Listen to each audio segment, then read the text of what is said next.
A lot of problem spots, not just over the causeway, but also the Bonnie Carey Spillway, which was closed earlier today and has since reopened. Yeah, for more on that, let's go to Brandy B. Harris. She is live in studio. And like Randy said, it was just a precaution, but probably the right thing to do in light of what was going on at the causeway.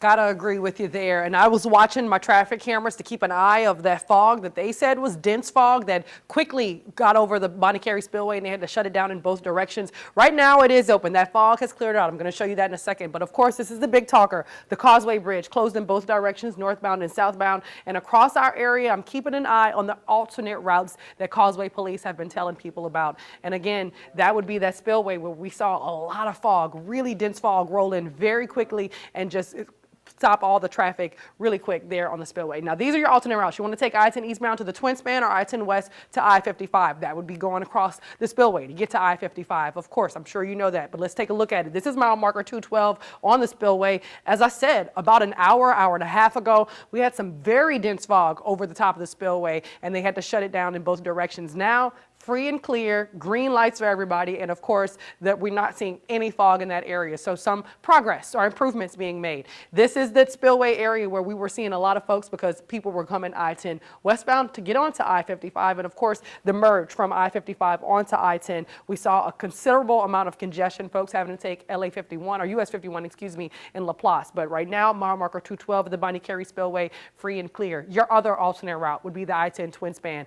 Also has looked totally different compared to what we're seeing on this other side. This is at mile marker 256 of the Twin Span, and as you can see, it has been clear blue skies all morning long. I've been looking at these cameras since WDSU News this morning, and as you can see, no fog in that area, no congestion, no delays, no heavy volume on the Twin Span Bridge. So if you're having to take that alternate route, it's free and clear. But this is why. Look at the dense fog. This is one of the first images that I received from the vantage point of on the Causeway Bridge this morning. Multiple crashes, multiple cars, but it's that dense fog that is the big factor there. And of course, as we're going to keep reminding you, we've already been forecasting, or our weather team has forecasted more fog for tomorrow. So you'll want to be aware of that and go ahead and make some travel plans. Make sure you give yourself some extra time.